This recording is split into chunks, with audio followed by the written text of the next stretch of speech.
இன்னைக்கு பார்த்தீங்கன்னா சனிக்கிழமை நம்ம ஒரு 17 கிலோ சிக்கன் பிரியாணி போட போகிறோம். 17 கிலோ சிக்கன் பிரியாணி எப்படி போட போகிறோம், ஸ்டெப் பை ஸ்டெப்பாக போட போகிறோம். ரொம்ப நாள் ஆயிடுச்சு நான் வீடியோ போட்டு.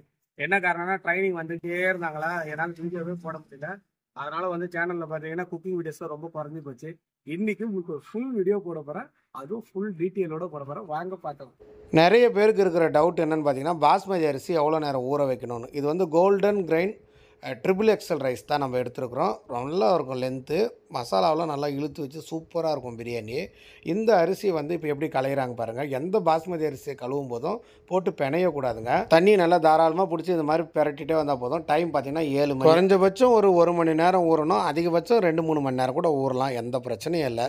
பல்காக பண்ணும்போது நீங்கள் அந்தளவுக்கு ஒன்றும் பயப்பட வேண்டாம், நல்லாவே வந்து 2லேருந்து 3 முறை நல்லா அலசிட்டு அதுக்கப்புறம் தண்ணி நல்லா பளிச்சுன்னு வந்த உடனே அப்படியே நம்ம ஊற விட்டுறலாங்க. 17 கிலோ பிரியாணிக்கு இந்த பட்டை கிராம்பு அளவு கொடுத்துருக்கோம் பாருங்கள். இது அப்படியே நேரடியாகவும் போட்டு நம்ம சமைக்கலாம். இதில் 3ல் ஒரு பார்ட் எடுத்து பவுட்ரு பண்ணி போட்டோம்னா பிரியாணி கலர் நல்லாயிருக்கும். அதனால தான் 2 பார்ட் நேராகவும் ஒரு பார்ட் பவுடரும் பண்ணி போட போகிறோம். இப்போ நம்ம அடுப்பை பற்ற வச்சுக்கலாங்க. அடுப்பு பற்ற வச்சுட்டு சேர்க்கும்போது ஒவ்வொரு பொருளோட அளவாக நான் சொல்லிகிட்டே வரேன். இது பார்த்திங்கன்னா கொரியன் ஸ்டவ்வு 3 பர்னர் உள்ள அடுப்புங்க. இந்த 3 பர்னர் அடுப்பில் போன வருஷம் நாங்கள் வாங்கும்போது பார்த்திங்கன்னா 31,000 ரூபாய்க்கு வாங்கியிருந்தோன்னு சொல்லியிருந்தேன். இப்போல்லாம் பார்த்திங்கன்னா 23,000 ரூபாய்க்கு குறைஞ்சிருச்சு. மேனுஃபேக்சரிங் நிறைய நடக்க ரேட் வந்து குறைஞ்சிக்கிட்டே வருது. அதனால் புதுசாக வாங்குறவங்க செக் பண்ணி வாங்குங்க. இப்போது அடுப்பு பற்ற வச்சாச்சு. இப்போ நம்ம என்ன பண்ண போகிறோன்னா 17 கிலோ சிக்கன் பிரியாணி செய்ய ஸ்டார்ட் பண்ணிடலாம். பாத்திரத்தை சுத்தமாக கழுவிட்டு ஏற்றிட்டோங்க. இந்த பாத்திரத்தோட அளவு என்னன்னு பார்த்தீங்கன்னா 40 உயரம் 80 அகலம். சரிங்களா? இது நான் ஒரு அளக்கிற டேப் வச்சு அளந்தே காமிச்சிருக்கேன். 80 அகலம் 40 உயரம். இதில் வந்து பார்த்திங்கன்னா 25 கிலோ பிரியாணி போட முடியும். நம்ம இன்றைக்கி 17 கிலோ பிரியாணி தான் போட போகிறோம். 1 கிலோ பிரியாணி பண்ணுறதுக்கு நான் 300 கிராம் எண்ணெய் யூஸ் பண்ணுவேன். என் வீடியோவை கண்டினியூவாக பார்க்குறவங்களுக்கு தெரிஞ்சிருக்கும். இப்போ நம்ம 17 கிலோ பண்ணுறதுனால 5 கிலோ 600 கிராம் நம்ம எண்ணெயை இதில் பயன்படுத்த போகிறோங்க. இப்போ எண்ணெயெல்லாம் ஊற்றிடலாம். ஒரு கரண்டி வச்சு அப்படி ஹோல்ட் பண்ணி வச்சோம்னா எல்லா எண்ணெயும் சொட்டிடும். அதுக்கப்புறமா எடுத்துட்டு ஒதிரிட்டு நம்ம என்ன பண்ணலாம், பிரியாணியை சமைக்க ஆரம்பிக்கலாங்க. இந்த வீடியோ போடுறதுக்கான முக்கியமான நோக்கம் என்னென்னு பார்த்தீங்கன்னா, நீங்கள் எல்லாம் பிரியாணியை நேரடியாக வந்து கற்றுக்க முடியலனா கூட இதை பார்த்தே கற்றுக்கலாம். அதுக்காக தான் அந்த 2 பங்கு பட்டை கிராம்பு ஏலக்காய் வச்சோம் இல்லையா, அதை இப்போ நான் சேர்த்துட்றேன். 1 பங்கு நான் அரைக்க கொடுத்துட்டேன். எண்ணெய் நல்லா காயணுங்கிற அவசியம் இல்லை. நீங்கள் காய வச்சு போட்டிங்கன்னா உங்களுக்கு வந்து கரெக்டாக வதக்க தெரியணும். சரிங்களா? அதனால் கொஞ்சம் எண்ணெய் காயாத முன்னாடியே பட்டை கிராம்பு ஏலக்காய் போட்டுட்டு, பூண்டு பார்த்திங்கன்னா 1 கிலோவுக்கு 150 கிராமுங்க. 17 கிலோக்குள்ளே பூண்டை நான் இப்போ சேர்த்துட்றேன். இதோட அளவு ஒவ்வொன்றுத்தையுமே நான் என்ன பண்ணியிருக்கேன்னா இந்த வீடியோலேயே போட்டிருக்கேன், பார்த்து நோட் பண்ணி வச்சுங்க. அதே போல் பார்த்திங்கன்னா பூண்டும் எண்ணெய் சூடாகிறதுக்கு முன்னாடியே போட்டுடலாம். நிதானமான தீயில் இருக்கும்போது வதக்கிறது ரொம்ப ரொம்ப ஈஸி. நீங்கள் அதிகமான தீயில் பூண்டை போட்டு இந்த மாதிரி கிண்டிங்கன்னா கண்டிப்பாக அடி பிடிச்சிரும். அதனால் எண்ணெய் காயிற வரைக்கும்லாம் பார்த்துட்டு இருக்காதீங்க, சேர்த்துட்டு நல்லா வதக்க ஆரம்பிச்சிருங்க. கரெக்டாக வந்துடும். பூண்டு வந்து நல்லா நெய் மாதிரி அரைச்சிருக்கணுங்க.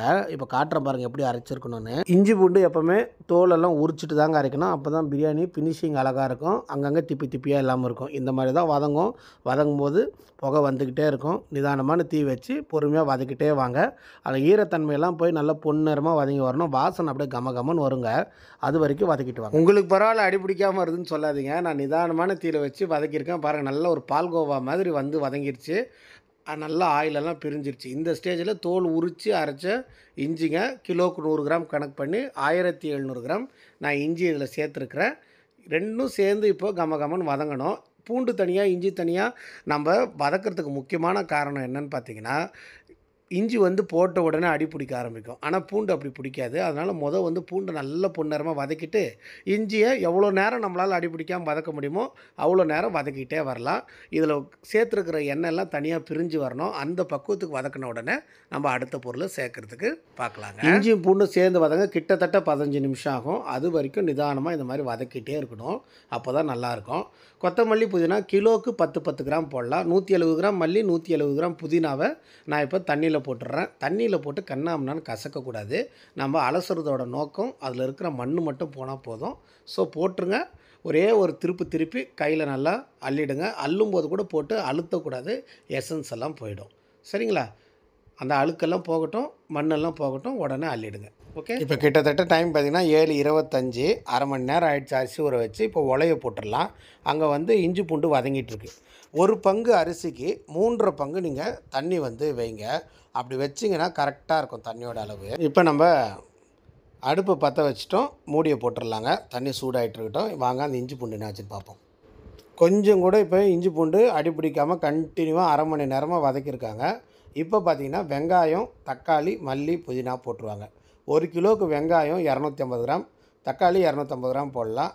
அதே போல் கொத்தமல்லி, புதினா தலா 10 கிராம் போடணும். எல்லாத்தையும் நம்ம எடுத்து வச்சுக்கிட்டோம். இது எல்லாத்தையும் ஒரே நேரத்தில் சேர்த்துட்டு நல்ல ஒரு கிரேவி பதம் வர வரைக்கும் அப்படியே கிண்டிக்கிட்டே வர வேண்டியது தாங்க. இதுக்கும் பார்த்தீங்கன்னா கிட்டத்தட்ட ஒரு 15-20 நிமிஷம் ஆகும். அப்படியே இதெல்லாமே நிதானமான தீயில தான் நடக்கணும். இந்த பிரியாணி மசாலா ப்ரிப்ரேஷன் மட்டும் 1 ஹவர் நான் செய்வேன். இதுதான் வந்து பிரியாணிக்கு நல்ல ருசியை எடுத்து கொடுக்கும். கண்ணாபின்னான்னு தீயை வச்சு பாத்திரத்தை வந்து சூடு பண்ணி வெங்காயம் தக்காளி சரியாக வதங்கலைன்னா டேஸ்ட் வரவே வராது. சரிங்களா? இப்போ டைம் என்னன்னு பார்த்தீங்கன்னா 7:34. இப்போ வந்து கோழியோட கறி வந்து இப்போ தான் வந்திருக்கு. இந்த கறியை வந்து சுத்தமாக கழுவணும். தண்ணி பிடிக்கும்போது கவனிச்சிங்கன்னா தெரியும் எவ்வளோ வந்து அந்த ரத்தம்லாம் வருது பார்த்தீங்களா? கடைசி தண்ணி கழுவும் போது நான் உங்களுக்கு காட்டுறேன். அப்படியே பளிச்சுன்னு எப்படி தண்ணி வச்சிங்களோ அப்படியே இருக்கணும். நடுவில் பார்த்தீங்கன்னா டைஸ் பீஸு இதிலலாம் பார்த்தீங்கன்னா அசடு இருக்கும். அந்த இதெல்லாத்தையும் நம்ம க்ளீனாக எடுக்கணும். அது எப்படி எடுக்கிறாங்க பாருங்கள். இந்த மாதிரி தான் எடுக்கணும். மேலே ஒரு வலுவலுன்னு இருக்கும். அதெல்லாம் சுத்தமாக கையை வச்சு நல்லா தேய்ச்சி எடுக்கணும். இந்த மாதிரிலாம் எடுத்துட்டோம்னா பிரியாணி வந்து கவுச்சி இல்லாமல் இருக்கும். அப்போ தான் கோழி நல்லா கண்டிப்பாக ஒரு 15-20 நிமிஷம் எடுத்து கழுவணும். அப்போ தான் பிரியாணி வந்து நல்லாயிருக்கும். ஓகேவா? 1 கிலோவுக்கு 100 கிராம் தயிருங்க. தயிர் என்ன இவ்வளோ லூஸாக இருக்குதுன்னு பார்க்காதீங்க. மிக்சியில் அடித்தாச்சு. ஏன்னா அடித்து ஊற்றினோம்னா சீக்கிரமாக அப்படியே ஸ்ப்ரெட் ஆகி வதங்கிடும். இல்லைனா அங்கங்கே திப்பியாக அப்படியே இருக்கும். அது ரொம்ப நேரம் வதங்க. ஸோ கேஸை மிச்சமும் ஆகும், வேலையும் சீக்கிரம் ஆகும். ஒரு அடி அடித்து ஊற்றிடுங்க. சும்மா நீங்கள் பேக்கெட்டை ஷேக் பண்ணி ஊற்றினா கூட போதும். இந்த மாதிரி வந்துடும். 2 பார்ட் பட்டை கிராம்பு ஏலக்காவை என்ன பண்ணோம், நம்ம முதலே போட்டுட்டோம் தாளிக்கிறதுக்கு. இப்போது மீதி இருக்கிற ஒரு பார்ட்டை வந்து பவுட்ரு பண்ணி எடுத்து வந்து வச்சுருக்கோம். இதை அப்படியே நம்ம பிரியாணியில் சேர்த்துக்கலாம். 1 கிலோவுக்கு 10 கிராம் தனி மிளகாத்தூளுங்க. அது வந்து 170 கிராம் எடுத்துருக்கேன். 1 கிலோ மசாலாவுக்கு பார்த்திங்கன்னா 25 கிராம் கல் உப்பு. அதுவும் வந்து 17 கிலோவுக்கு கவுண்ட் பண்ணி எடுத்து வச்சுருக்கோம். கோழி வந்த உடனே தண்ணி ஃபுல்லாக பிடிச்சிருவாங்க. அதில் முடிகிடி இருந்தால் எல்லாம் மேலே வந்துடும். அதுக்கப்புறம் அந்த ரத்தம்லாம் போகிற மாதிரி 2 முறை அலசிட்டு கை பார்த்துட்டு கடைசி தண்ணி அலசும் போது பார்த்திங்கன்னா கிட்டத்தட்ட தண்ணியில் வந்து ஒரு சின்ன ரத்தக்கரை கூட இருக்காது. தண்ணி நல்லா பளிச்சுன்னு வந்துடும். அந்த அளவுக்கு நீங்கள் கழுவுனீங்கன்னா தான் பிரியாணி வந்து கவுச்சி இல்லாமல் நல்லா வரும். ஓகேவா? நான் போய் அந்த கோழி கழுவுறத வீடியோ எடுத்துகிட்டு வரதுக்குள்ளே என்ன பண்ணிட்டாங்க, இந்த பட்டை கிராம்பு ஏலக்காய் அரைச்சி வச்சாலும் அதை போட்டுட்டாங்க. அதை போட்டுட்டாங்க. இது கூடயே தான் வந்து அதனால் என்னால் வீடியோ எடுக்க முடியல. அதனால் சொல்கிறேன், இப்போ போட வேண்டிய நேரம் தான். அந்த பவுடரை கொட்டிட்டாங்க ஃபஸ்ட்டே. இப்போ மிளகாத்தூளும் போட்டுட்டாங்க. மிளகாத்தூள் போட்ட கையோடையே கல் உப்பையும் போட்டுடலாம். இந்த 3யும் ஒன்றா போடணும். பட்டை கிராம்பு ஏலக்காய் தூள், அதுக்கப்புறம் வந்து மிளகாத்தூள், கல் உப்பு, இது 3யும் ஒன்றா போட்டு நல்லா வதக்கிங்க. இப்போ வந்து மசாலா நல்ல ஒரு ரெட்டிஷ் கலருக்கு வந்துடும். பார்த்திங்களா என்ன கலர் வந்துருச்சு பாருங்கள். பிரியாணி சூப்பரான கலரில் வரும். கோழி கழுவி நம்ம ரெடியாக இருக்குது. அதை கொண்டு வந்து நம்ம இதில் சேர்த்துட்டு போகிறோம். சேர்த்தாச்சு. சேர்த்த உடனே பார்த்திங்கன்னா கரண்டியை மெதுவாக வச்சு கிண்டணும்.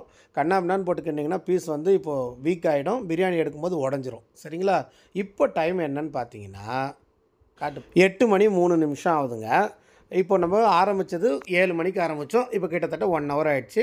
கோழி வந்து கொட்டி நிதானமாக வதக்குறோம். ரொம்ப நேரம் போட்டு வதக்க வேண்டாம். உலை தண்ணியும் கொதித்து ரெடி ஆகிடுச்சு. சரிங்களா? இப்போது அதே தான் 8:04 ஆகுது டைமு.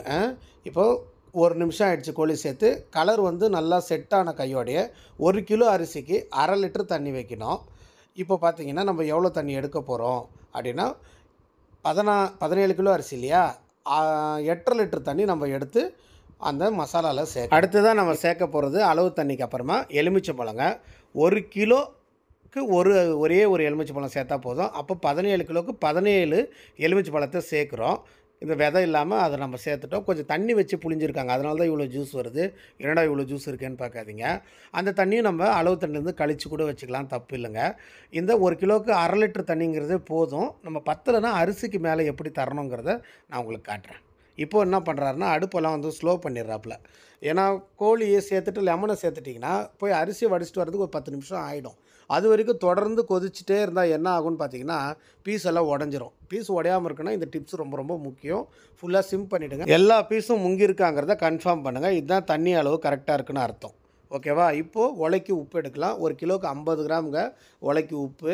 இப்போ இது வந்து 17 கிலோ இல்லையா, அப்போ வந்து எவ்வளோ வரும்னா 850 கிராம் வரும் உப்பு. அந்த 850 கிராம் கல் உப்பை எடை வச்சுட்டு அங்கே தண்ணி கொதிச்சிட்ருக்கு.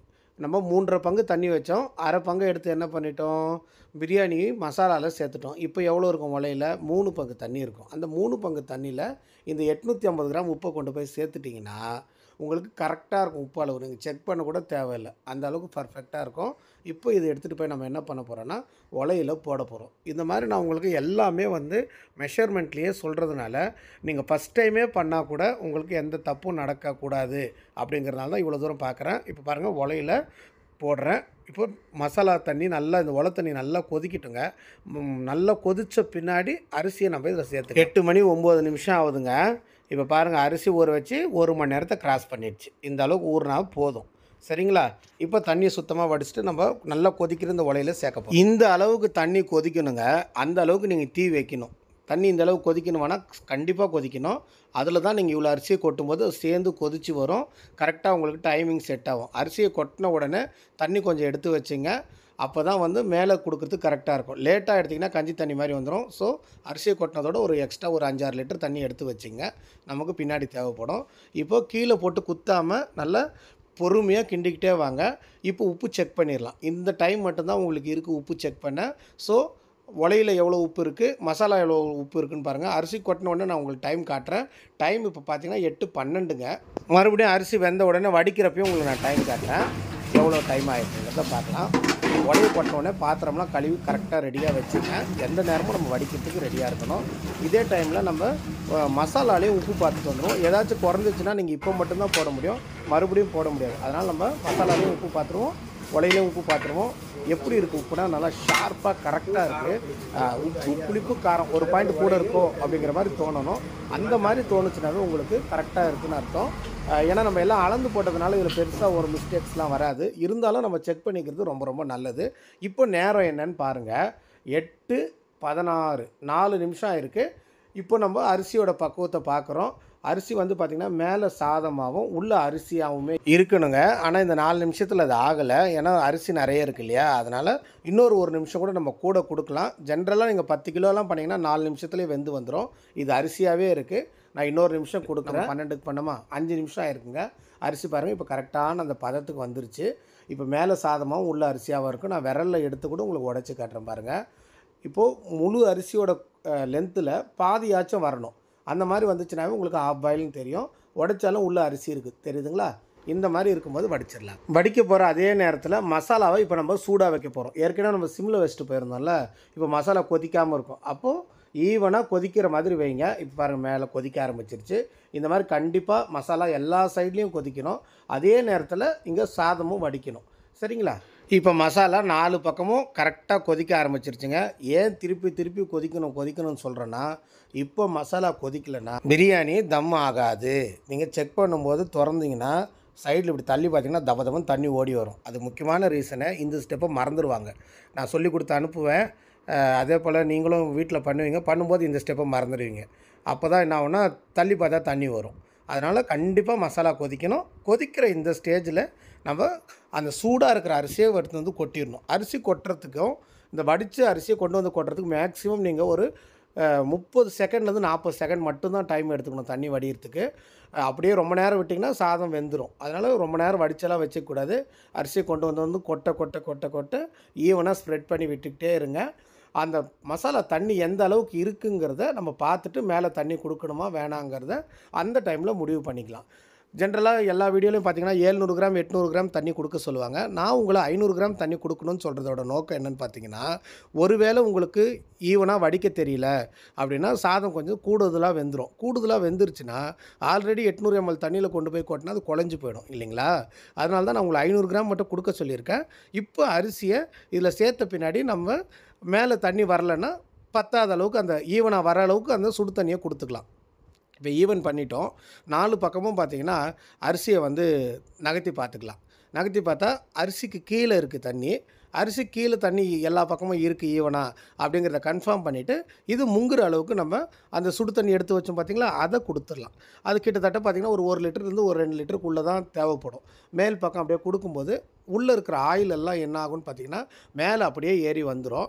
அப்போ பிரியாணியோட கலரும் நல்லா வந்துடும், சாப்பாடும் நல்லா சாஃப்டாக வெந்து வந்துடும். சரிங்களா? இந்த அளவுக்கு நீங்கள் தைரியமாக தரலாம். எப்போ அரிசி வந்து உள்ளே இருக்கணும், மேலே சாதமாகவும் உள்ளே அரிசியாகவும் இருக்கணும். இந்த சூட்சமத்தை நீங்கள் தெரிஞ்சுக்கிட்டால் மட்டும்தான் பிரியாணி வந்து அழகாக வரும். இப்போ பாருங்கள் எல்லா இடம் கொதிச்சிட்ருக்கு. இது எல்லாம் கொதிக்கிற இந்த ஸ்டேஜில் நான் என்ன பண்ணுறேன்னா தம்மரை ப்ரீ ஹீட் பண்ணி வச்சுருக்கேன் 300 டிகிரியில். ஒரு 10 நிமிஷமாக, அதாவது அரிசி கொட்ட போகும்போதே நான் டிகிரி ஆன் பண்ணி வச்சிட்டேன் தம்மரை. இப்போது நான் மூடிட்டேன்.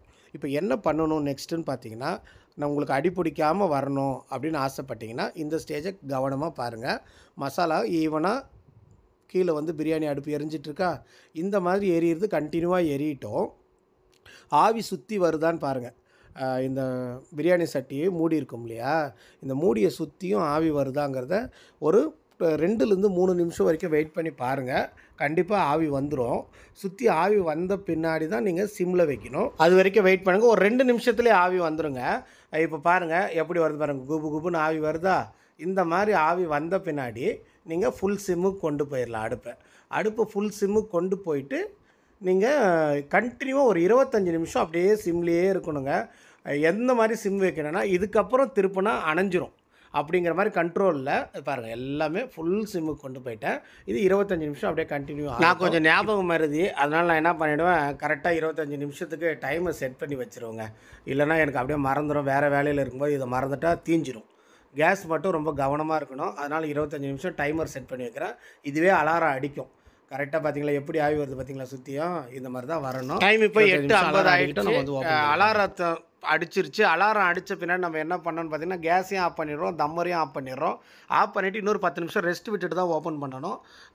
கிட்டத்தட்ட 9:05க்கு நான் உங்களுக்கு ஓப்பன் பண்ணி எப்படி வந்திருக்குங்கிறத காட்டுறேன். இப்போ நம்ம கேஸை அணைச்சிடலாங்க. ஓகேங்களா? இப்போ பார்த்தீங்கன்னா 10 நிமிஷம் முடிஞ்சிருச்சு. இப்போ தம்மரை நம்ம எடுத்துடலாங்க. ரெண்டுத்தையும் ஆஃப் பண்ணி 10 நிமிஷம் முடிஞ்சு நம்ம இப்போ தான் தம்மரை எடுக்க போகிறோம். அந்த வரைக்கும் அதில் இருக்கிற ஹீட்டெல்லாம் இழுத்துக்கிட்டே இருக்கும் தட்டில். ஒரு சொட்டு தண்ணி கூட உள்ளே சொட்டி இருக்காது. அந்த அளவுக்கு அந்த தம்மர் உங்களுக்கு ஒர்க் அவுட் பண்ணி வைக்கும். இப்போ நான் வந்து என்ன பண்ண போகிறேன்னு பார்த்தீங்கன்னா, உங்களுக்கு சைடு தள்ளி காட்ட போகிறேங்க. இந்த சைடு தள்ளி பார்க்குறது ரொம்ப ரொம்ப முக்கியம். இன்கேஸ் இதில் தான் தண்ணி இருக்கவே இருக்காது. ஏன்னா நாங்கள் கண்டினியூவாக ரொம்ப வருஷமாக பண்ணுறதுனால இந்த மெத்தடை நாங்கள் கரெக்டாக ஃபாலோ பண்ணுறோம். அதனால் ஒரு ட்ராப் தண்ணி கூட கீழே இருக்காது. ஒருவேளை நீங்கள் பண்ணும்போது ஏதாவது ஸ்டெப்பு மிஸ் பண்ணியிருந்தால், அது பாருங்கள் தரை இப்படி பளிச்சுன்னு தெரியுதா. ஒருவேளை நீங்கள் ஏதாவது மிஸ் பண்ணியிருந்தீங்கன்னா தண்ணி நிற்கும். இன்னொரு 5 நிமிஷம் வச்சுக்கலாம். பட் பர்ஃபெக்ஷன் வேணும்னா ஃபஸ்ட் அட்டெம்ப்ட்டில் அது கரெக்டாக இருக்கிற மாதிரி பார்த்துக்கணும். ஓகேங்களா? இப்போது கீழே பார்த்துட்டோம். கீழே வெறும் அந்த சட்டியோட அடிபாகம் தான் தெரியுது. தண்ணி, மசாலா, எண்ணெய் எதுவும் இல்லை. அரிசி பார்த்திங்கன்னா இப்படி பலன்னு பூ மாதிரி வந்திருக்கு பாருங்கள். இந்த மாதிரி வரணுங்க. அரிசியோட லென்த்து பார்த்திங்களா எந்த அளவுக்கு வந்திருக்கு. இப்போ பிரியாணி பக்காவாக ரெடி ஆகிடுச்சு. அடுத்து ஒரு 1/2 hour கழித்து நம்ம சேல்ஸுக்கு எடுக்கலாம்.